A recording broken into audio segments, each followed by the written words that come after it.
ਤੇ ਮੇਰੀ Indian government ਨੂੰ ਇਹ ਅਪੀਲ ਹੈ ਕਿ ਉਹ ਸੁਮੀ, ਖਾਰਕੀਵ ਤੇ ਕੀਵ ਦੇ ਬੱਚਿਆਂ ਨੂੰ ਜਲਦੀ ਕੱਢ ਲਿੱਤਾ ਜਾਵੇ, ਕਿਉਂਕਿ ਉਹਨਾਂ ਕੋਲ ਨਾ ਹੁਣ ਇਲੈਕਟ੍ਰਿਸਿਟੀ ਹੈ, ਨਾ ਫੂਡ ਹੈ, ਨਾ ਪਾਣੀ ਹੈ। ਉਹ ਬੰਕਰਸ 'ਚ ਹੀ ਹੈ ਹਜੇ ਬੱਚੇ। ਉਹਨਾਂ ਨੂੰ ਇਹ ਬੋਲਿਆ ਗਿਆ ਹੈ ਕਿ ਉਹ ਕੋਈ ਵੀ ਬੋਰਡਰਸ 'ਤੇ ਜਾ ਸਕਦੇ, ਲੇਕਿਨ ਉਹਨਾਂ ਲਈ ਬਾਹਰ ਨਿਕਲਣਾ ਬਿਲਕੁਲ ਵੀ ਸੇਫ ਨਹੀਂ ਹੈ। ਅਗਰ ਉਹ ਬਾਹਰ ਨਿਕਲਣਗੇ ਤਾਂ ਫਾਇਰਿੰਗ ਹੋਏਗੀ। ਮੈਂ ਇੰਡੀਅਨ ਗਵਰਨਮੈਂਟ ਨੂੰ ਇਹ ਅਪੀਲ ਕਰਦੀ ਹਾਂ ਕਿ ਉਹਨਾਂ ਨੂੰ ਜਾਂ ਤਾਂ ਉੱਥੋਂ ਹੀ ਕੱਢਿਆ ਜਾਣ, ਜਾਂ ਤਾਂ ਕੁਛ ਨਾ ਕੁਛ ਕਰਕੇ ਉਹ ਸਾਰੇ ਬੱਚਿਆਂ ਨੂੰ ਸੇਫਟੀ ਨਾਲ ਘਰੇ ਪਹੁੰਚਾਇਆ ਜਾਵੇ। ਫਲਾਈਟਸ ਦਾ ਇਹ ਸੀਗਾ ਕਿ ਉਸ ਟਾਈਮ ਇਹ ਬੋਲਦੇ ਸੀਗੇ ਕਿ ਤੁਸੀਂ ਜਿਹੜੀ ਮਰਜ਼ੀ ਫਲਾਈਟਸ 'ਤੇ ਚਲੇ ਜਾਓ, ਚਾਹੇ ਮੁੰਬਈ ਦੀ ਚਲੇ ਜਾਓ, ਚਾਹੇ ਦਿੱਲੀ ਦੀ ਚਲੇ ਜਾਓ, ਅੱਗੇ ਤੁਹਾਡੀ ਸਟੇਟ ਗਵਰਨਮੈਂਟ ਨੇ ਤੁਹਾਨੂੰ ਸਭ ਕੁਝ ਪ੍ਰੋਵਾਈਡ ਕੀਤਾ ਹੋਣਾ।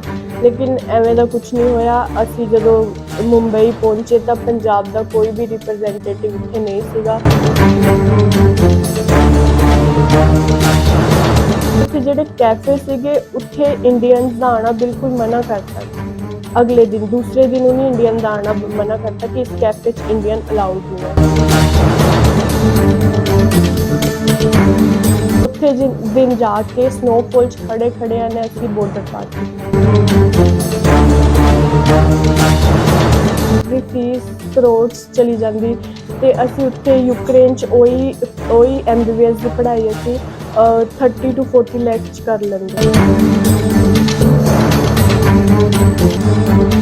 ਬਹੁਤ ਡਰ ਲੱਗ ਰਿਹਾ ਸੀ ਉਸ ਟਾਈਮ, ਕਿਉਂਕਿ ਉੱਥੇ ਦੇ ਲੋਕ ਇੱਦਾਂ ਦੇ ਸੀਗੇ, ਉੱਥੇ ਦੀ ਆਰਮੀ, ਉੱਥੇ ਬਲੈਕ ਕਮਾਂਡੋ ਉਹਨੇ ਆਪਣੇ ਬੁਲਾ ਲਏ ਸੀਗੇ।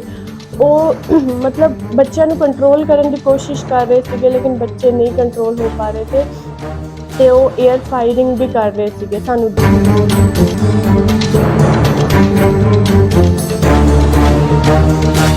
ਹੈਲਥ ਦੇ ਰਿਗਾਰਡਿੰਗ ਬਹੁਤ ਪਰੇਸ਼ਾਨੀਆਂ ਆ ਰਹੀਆਂ ਸੀਗੀਆਂ, ਜਿਵੇਂ ਬੱਚਿਆਂ ਨੂੰ ਹਾਈਪੋਥਰਮੀਆ ਹੋ ਰਿਹਾ ਸੀਗਾ, ਫਰੋਸਟ ਬਾਈਟ ਹੋ ਰਹੇ ਸੀਗੇ, ਬੱਚੇ ਚੱਕਰ ਖਾ ਕੇ ਗਿਰ ਰਹੇ ਸੀਗੇ, ਕਿਉਂਕਿ ਉਸ ਟਾਈਮ ਖਾਣ ਪੀਣ ਦਾ ਕੋਈ ਉਹ ਨਹੀਂ ਸੀਗਾ ਤੇ ਪੈਰ ਠੰਡ 'ਚ ਬਹੁਤ ਜੰਮ ਜੇ ਗਏ ਸੀਗੇ ਤੇ ਉਹਦੇ ਕਾਰਨ ਬੱਚਿਆਂ ਨੂੰ ਫਰੋਸਟ ਬਾਈਟ ਕਾਫੀ ਹੋਈ।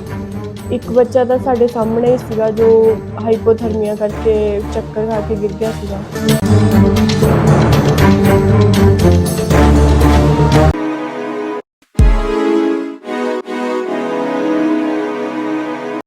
ਮੇਰਾ ਨਾਮ ਮਹਿਕ ਹੈ। ਮੈਂ ਯੂਕਰੇਨ MBBS ਦੀ ਸਟੱਡੀ ਕਰਨ ਗਈ ਸੀਗੀ ਤੇ ਮੇਰੀ ਯੂਨੀਵਰਸਿਟੀ ਦਾ ਨਾਮ ਟਰਨੋਪਿਲ ਨੈਸ਼ਨਲ ਮੈਡੀਕਲ ਯੂਨੀਵਰਸਿਟੀ ਸੀ।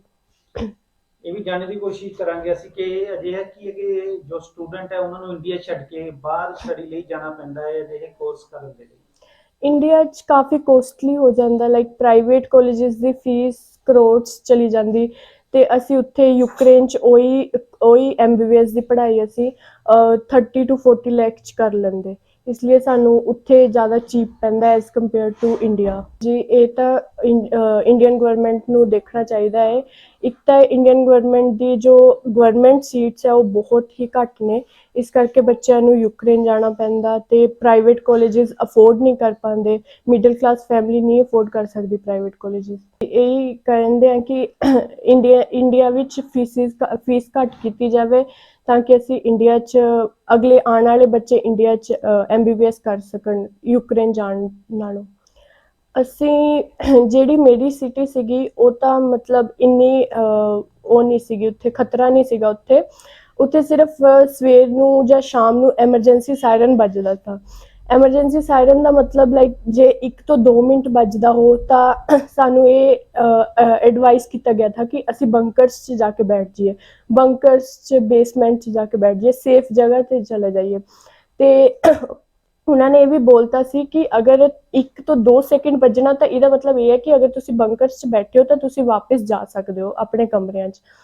ਫਿਰ ਇਹ ਹਾਲਾਤ ਥੇ ਤੇ ਇੰਡੀਅਨ ਐਮਬੈਸੀ ਨੇ ਐਡਵਾਈਜ਼ਰੀ ਦਿੱਤੀ ਸੀ 10 ਦਿਨ ਜਾਂ 5 ਦਿਨ ਪਹਿਲਾਂ। ਉਹਨੇ ਬੋਲਿਆ ਸੀਗਾ ਕਿ ਤੁਸੀਂ ਦੇਸ਼ ਛੱਡ ਸਕਦੇ ਹੋ, ਇਹ ਤੁਹਾਡੀ ਮਰਜ਼ੀ ਹੈ।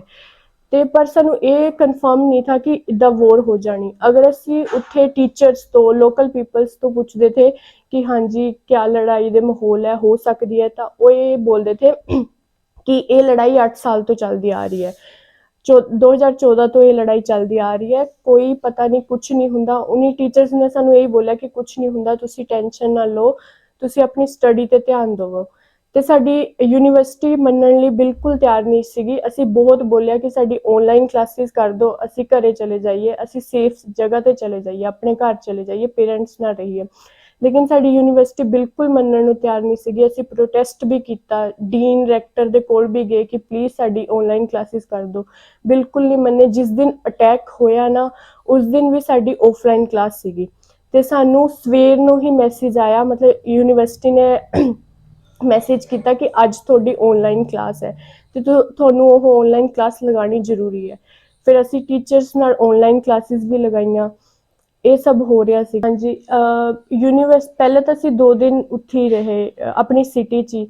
ਲੇਕਿਨ ਫਿਰ ਜਦੋਂ ਬੱਚੇ ਜਾਣ ਲੱਗ ਗਏ, ਬਾਰਡਰਾਂ 'ਤੇ ਜਾਣ ਲੱਗ ਗਏ, ਸਾਨੂੰ ਇਹ ਆ ਗਿਆ ਸੀਗਾ ਕਿ ਤੁਸੀਂ ਰੋਮਾਨੀਆ, ਹੰਗਰੀ ਤੇ ਪੋਲੈਂਡ ਵਾਲੇ ਬਾਰਡਰਸ 'ਤੇ ਜਾ ਕੇ, ਉਹ ਬਾਰਡਰ ਕ੍ਰੋਸ ਕਰਕੇ ਉਸ ਸਿਟੀ ਤੋਂ ਜਾ ਕੇ ਉੱਥੋਂ ਤੁਹਾਨੂੰ ਤੁਹਾਡੀ ਗਵਰਨਮੈਂਟ ਫਲਾਈਟਸ ਪ੍ਰੋਵਾਈਡ ਕਰ ਰਹੀ ਹੈ। ਫਿਰ ਅਸੀਂ ਇਹ ਕੀਤਾ ਕਿ ਬੱਸਿਸ ਦਾ ਅਰੇਂਜਮੈਂਟ ਕਰ ਰਹੇ ਥੇ। ਅਸੀਂ ਬੱਸਿਸ ਦਾ ਅਰੇਂਜਮੈਂਟ ਕੀਤਾ ਤੇ ਬੱਸਿਸ ਦਾ ਕਿਰਾਇਆ ਵੀ ਅਸੀਂ ਖੁਦ ਪੇ ਕੀਤਾ। 1000 ਗ੍ਰੇਵਿਨ ਉੱਥੇ ਦੇ ਇੰਡੀਆ ਦੇ ਅਪਰੋਕਸ 3000 ਰੁਪੀਸ ਅਸੀਂ ਇਹ ਪੇ ਕਰਕੇ ਫਿਰ ਅਸੀਂ ਰੋਮਾਨੀਆ ਬਾਰਡਰ ਤੇ ਪਹੁੰਚੇ। ਲੇਕਿਨ ਰੋਮਾਨੀਆ ਬਾਰਡਰ ਤੇ ਇੰਨਾ ਰਸ਼ ਸੀਗਾ, ਇੰਨਾ ਟ੍ਰੈਫਿਕ ਸੀਗੀ ਕਿ ਉਹਨੇ ਸਾਨੂੰ 15 ਕਿਲੋਮੀਟਰ ਪਿੱਛੇ ਹੀ ਲਾਤਾ। ਫਿਰ ਅਸੀਂ ਉੱਥੋਂ ਪੈਦਲ ਤੁਰ ਕੇ ਗਏ ਰੋਮਾਨੀਆ ਬਾਰਡਰ ਤੱਕ ਅਸੀਂ ਪਹੁੰਚੇ। ਉੱਥੇ ਫਿਰ ਅਸੀਂ ਕਾਫੀ ਕੋਸ਼ਿਸ਼ ਕੀਤੀ ਉੱਥੋਂ ਬਾਰਡਰ ਪਾਰ ਕਰਨ ਦੀ, ਲੇਕਿਨ ਸਾਤੋਂ ਨਹੀਂ ਹੋ ਪਾ ਰਿਹਾ ਸੀਗਾ ਕਿਉਂਕਿ ਹਰ ਯੂਨੀਵਰਸਿਟੀ ਦੇ ਏਜੰਟਸ, ਰਿਪਰੈਜ਼ੈਂਟੇਟਿਵਸ ਆਏ ਹੋਏ ਨੇ, ਉਹਨਾਂ ਨੂੰ ਮਤਲਬ ਪਾਰ ਕਰਵਾ ਰਹੇ ਥੇ ਬਾਰਡਰ, ਉਹ ਹੈਲਪ ਦੇ ਰਹੇ ਥੇ। ਲੇਕਿਨ ਸਾਡੀ ਯੂਨੀਵਰਸਿਟੀ ਦਾ ਕੋਈ ਵੀ ਉੱਥੇ ਨਹੀਂ ਸੀਗਾ ਤੇ ਸਾਨੂੰ ਬਹੁਤ ਮੁਸ਼ਕਿਲ ਆ ਰਹੀ ਸੀਗੀ ਬਾਰਡਰ ਪਾਰ ਕਰਨ ਦੀ। ਫਿਰ ਅਸੀਂ 3 ਦਿਨ ਉੱਥੇ ਏਦਾਂ ਖੜੇ ਰਹੇ। ਸਨੋਫਾਲ ਵੀ ਹੋ ਰਹੀ ਸੀ, ਬਿਲਕੁਲ ਮਤਲਬ ਸੁੱਤੇ ਵੀ ਨਹੀਂ, ਇੱਕ ਰਾਤ ਵੀ ਨਹੀਂ ਸੁੱਤੇ, ਖੜੇ ਖੜਿਆਂ ਨਹੀਂ ਕੋਸ਼ਿਸ਼ ਕਰਦੇ ਰਹੇ ਕਿ ਹਾਂਜੀ ਹੁਣ ਪਾਰ ਹੋ ਜਾਊਗਾ, ਹੁਣ ਪਾਰ ਹੋ ਜਾਊਗਾ। ਫਿਰ ਅਸੀਂ ਕਾਸ ਦੇ ਚੱਲਦੇ ਹੋਏ ਤੁਸੀਂ ਉੱਥੇ ਰਹੇ, ਮਨ ਦੇ ਵਿੱਚ ਕੀ ਆ ਰਿਹਾ ਸੀ? ਘਰ ਦੇ ਵੀ ਖਿਆਲ ਆ ਰਹੇ ਸੀਗੇ, ਘਰ ਵਾਲਿਆਂ ਨਾਲ ਵੀ ਗੱਲਬਾਤ ਹੋ ਰਹੀ ਸੀਗਾ, ਕਿਵੇਂ ਸੀਗਾ?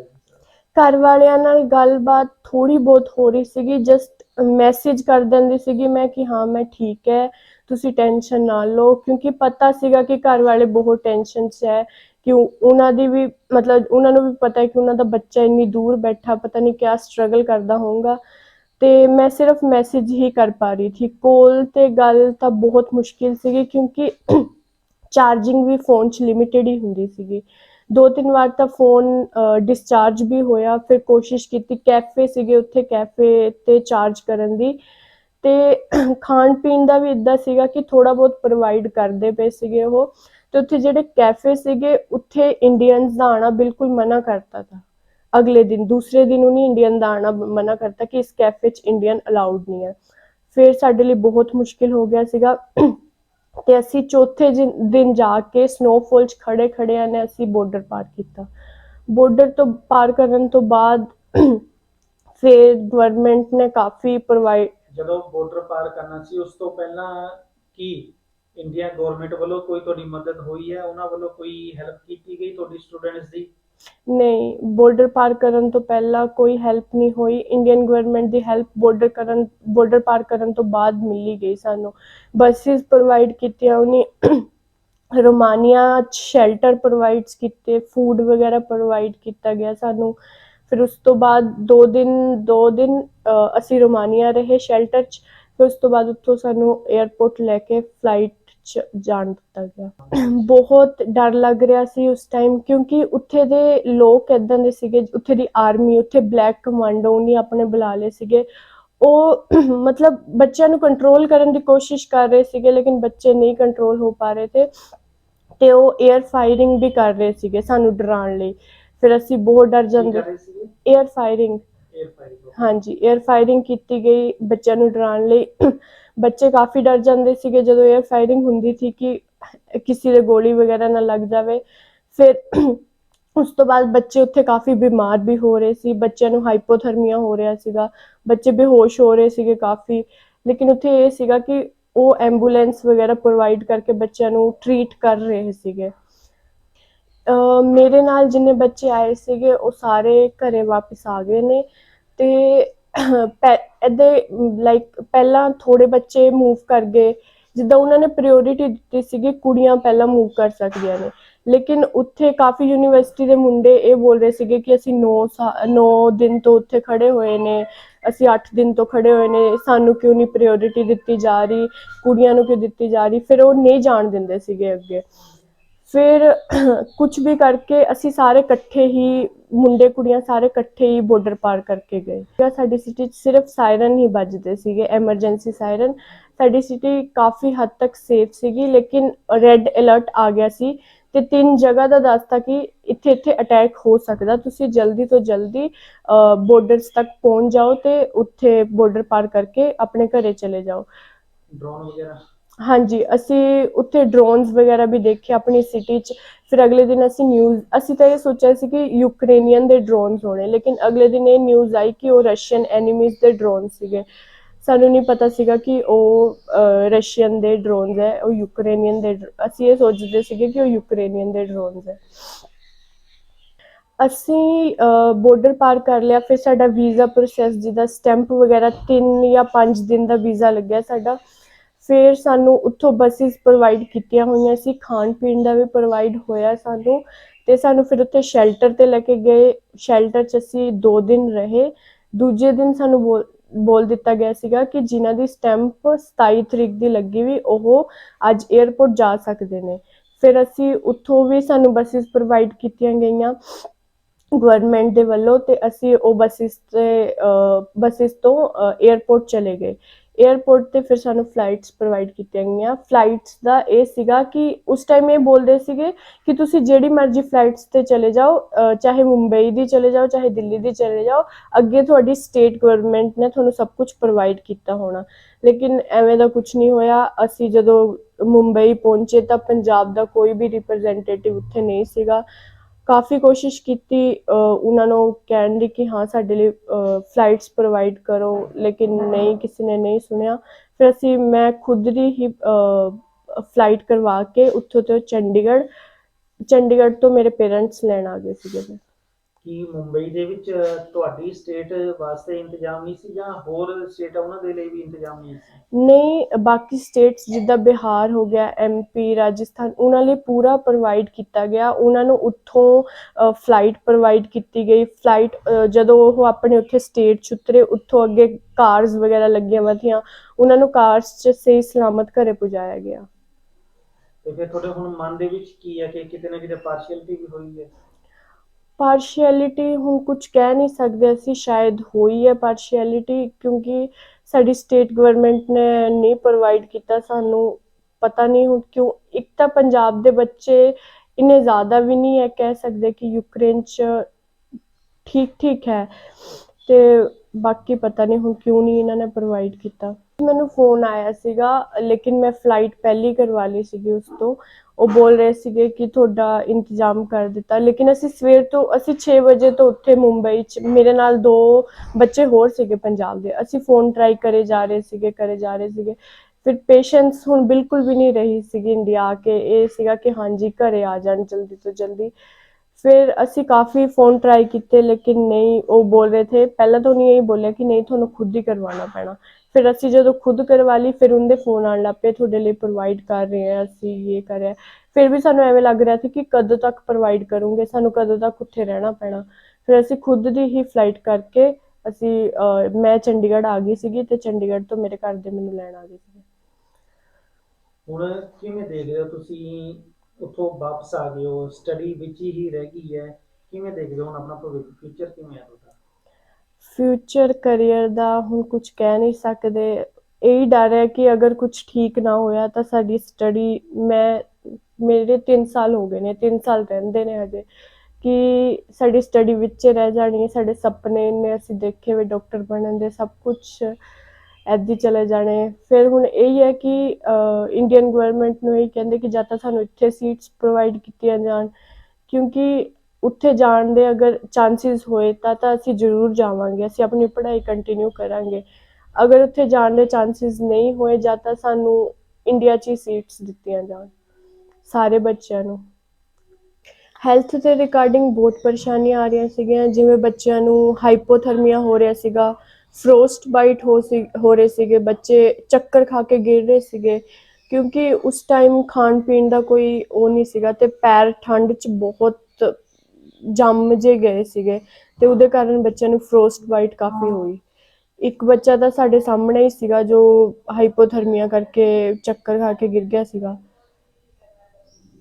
ਤੇ ਜਦੋਂ ਇਸ ਤਰ੍ਹਾਂ ਬੱਚਾ ਕੋਈ ਬਿਮਾਰ ਹੋ ਗਿਆ ਜਾਂ ਇਸ ਤਰ੍ਹਾਂ ਹੈਲਥ ਪ੍ਰੋਬਲਮ ਆ ਗਈ ਹੈ, ਫਿਰ ਉਸ ਦਾ ਕਿਸ ਤਰ੍ਹਾਂ ਟ੍ਰੀਟਮੈਂਟ ਹੁੰਦਾ ਸੀ, ਕੌਣ ਕਰਦਾ ਸੀ, ਜਾਂ ਆਪਣੇ ਹਾਲ ਤੇ ਖੁਦ ਹੀ ਬੱਚੇ ਉਹਨੂੰ ਹੈਂਡਲ ਕਰਦੇ ਸੀ? ਨਹੀਂ ਉੱਥੇ ਪ੍ਰੋਵਾਈਡਡ ਸੀਗਾ, ਐਂਬੂਲੈਂਸ ਵਗੈਰਾ ਸਭ ਕੁਝ ਪ੍ਰੋਵਾਈਡਡ ਸੀਗਾ। ਉਹ ਬੱਚੇ ਨੂੰ ਮਤਲਬ ਲੈ ਕੇ ਜਾ ਰਹੇ ਸੀਗੇ ਐਂਬੂਲੈਂਸ ਦੇ ਵਿੱਚ, ਸ਼ਾਇਦ ਹਸਪੀਟਲ ਵਗੈਰਾ ਲੈ ਕੇ ਜਾ ਰਹੇ ਸੀਗੇ ਜਾਂ ਉੱਥੇ ਹੀ ਡਾਕਟਰ ਪ੍ਰੋਵਾਈਡਡ ਸੀਗੇ ਜੋ ਉਹਨਾਂ ਦੀ ਟੇਕ ਕੇਅਰ ਕਰਦੇ ਸੀਗੇ। ਹੁਣ ਜਦੋਂ ਤੁਸੀਂ ਉੱਥੋਂ ਮੂਵ ਹੋ ਗਏ ਹੋ ਤਾਂ ਕੀ ਆਪਣਾ ਸਾਰਾ ਸਮਾਨ ਲੈਗੇਜ ਵਗੈਰਾ ਸਭ ਕੁਝ ਨਾਲ ਲੈ ਕੇ ਆਏ ਹੋ ਜਾਂ ਸਮਾਨ ਉੱਥੇ ਹੀ ਪਿਆ ਹੈ ਤੁਹਾਡਾ?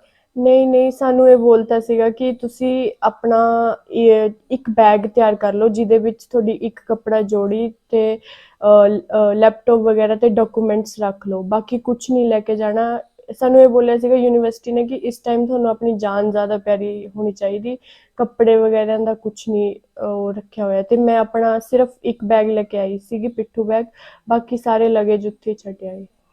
ਤੇ ਮੇਰੀ ਇੰਡੀਅਨ ਗਵਰਨਮੈਂਟ ਨੂੰ ਇਹ ਅਪੀਲ ਹੈ ਕਿ ਉਹ ਸੁਮੀ, ਖਾਰਕੀਵ ਤੇ ਕੀਵ ਦੇ ਬੱਚਿਆਂ ਨੂੰ ਜਲਦੀ ਕੱਢ ਲਿੱਤਾ ਜਾਵੇ ਕਿਉਂਕਿ ਉਹਨਾਂ ਕੋਲ ਨਾ ਹੁਣ ਇਲੈਕਟ੍ਰਿਸਿਟੀ ਹੈ, ਨਾ ਫੂਡ ਹੈ, ਨਾ ਪਾਣੀ ਹੈ।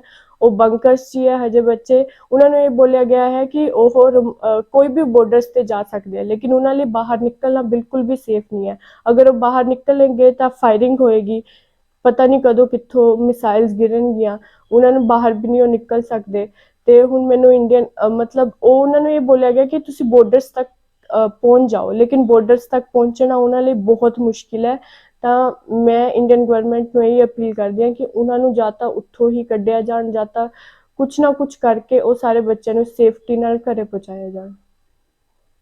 ਮਹਿਸੂਸ ਤਾਂ ਚਲੋ ਹੁਣ ਤਾਂ ਖੁਸ਼ੀ ਹੋਈ ਹੈ ਵੀ ਸਾਡਾ ਬੱਚਾ ਘਰ ਆ ਗਿਆ, ਮਗਰ ਜਦੋਂ ਉੱਥੇ ਸੀਗੇ ਤੇ ਇਹਦੇ ਨਾਲ ਸਿਰਫ ਓਨਲੀ ਮੈਸੇਜ ਦੀ ਗੱਲ ਹੋ ਰਹੀ ਸੀਗੀ, ਉਦੋਂ ਤਾਂ ਫਿਰ ਮਨ ਬਹੁਤ ਜ਼ਿਆਦਾ ਡਰਦਾ ਸੀਗਾ ਵੀ ਪਤਾ ਨਹੀਂ ਉੱਥੇ ਕੀ ਪ੍ਰੋਬਲਮ ਚੱਲ ਰਹੀ ਜਾਂ ਕੀ ਹੈ ਕੀ ਨਹੀਂ ਹੈ।